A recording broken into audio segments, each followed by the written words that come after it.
Alright, today I'm going to talk about different options for heating RVs. Okay? If you're going to be living in an RV full time, off the grid, your furnace, your plumbing, pretty much every system, your hot water heater, all that is useless. You're going to be burning through the propane faster than you can pay for it, and so on. Buddy, go to bed. I was using two of these guys. I'm sure you've all seen these before. They do okay as long as it isn't negative, below zero. Before I built the stove, I was combating that with a little fan that you'd clamp onto the top, make a little forced air heat without using a lot of power. The 12-volt furnace system that comes in these RVs are power hungry. You got to be plugged into shore power, and if you're off the grid, that isn't going to work. So, go to bed. So, I got sick of buying propane and not food. So I built this thing here. It's a propane bottle. Cut the bottom off. I don't know if you can see this pipe on the side.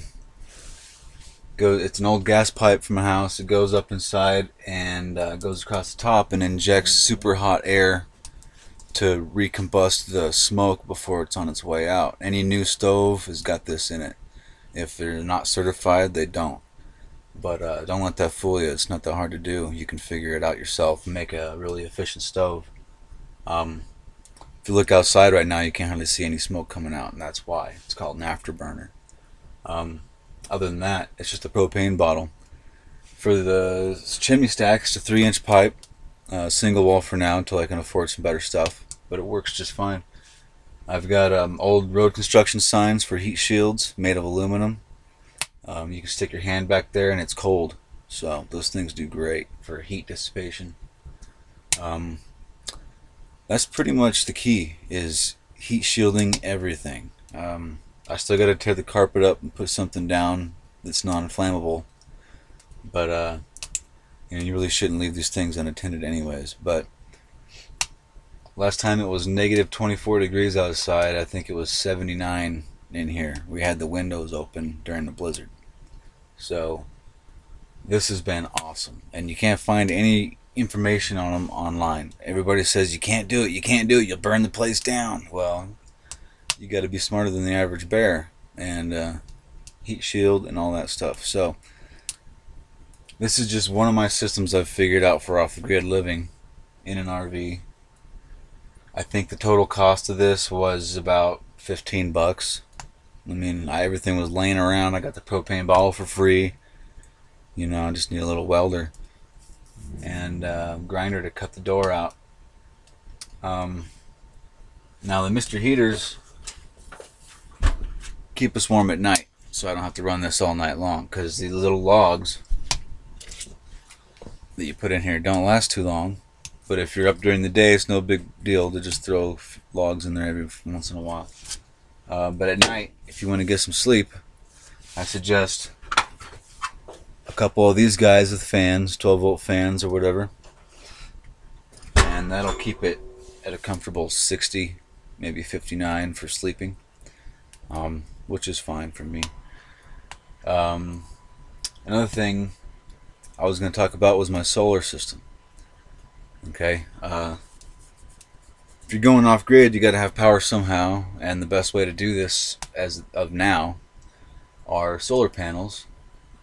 I have a 250 watt panel outside, 24 volts, goes to my charge controller, which is an MPPT charge controller. That's important. You got to remember that. MPPT, multi-power point tracking.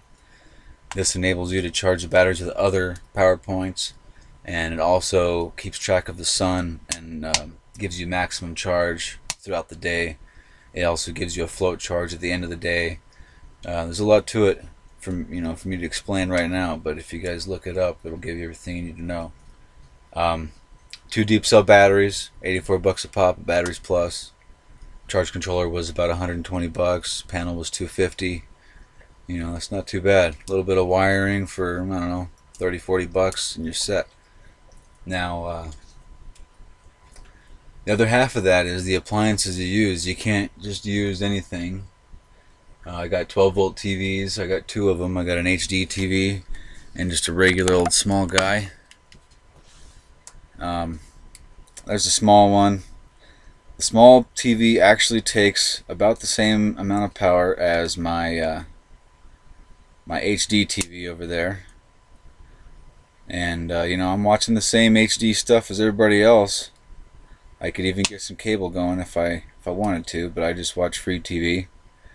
The big TV plugs into the AC power, and that actually enables you to draw less of the same power. This little TV here doesn't plug into AC and draws directly off 12 volt, and sometimes that's you know, a bigger TV would kill the battery faster than the other one.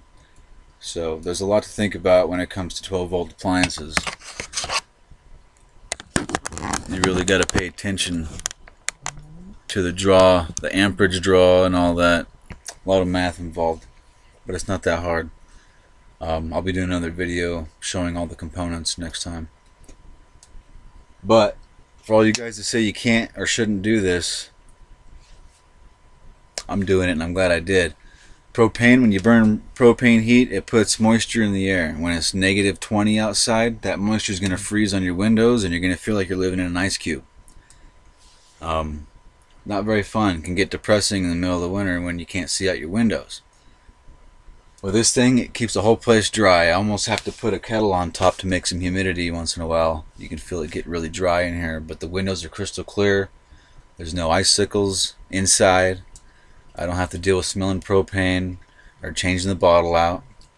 You know, it does smell like a little bit of a campfire in here, but once I finish the stove, that should stop.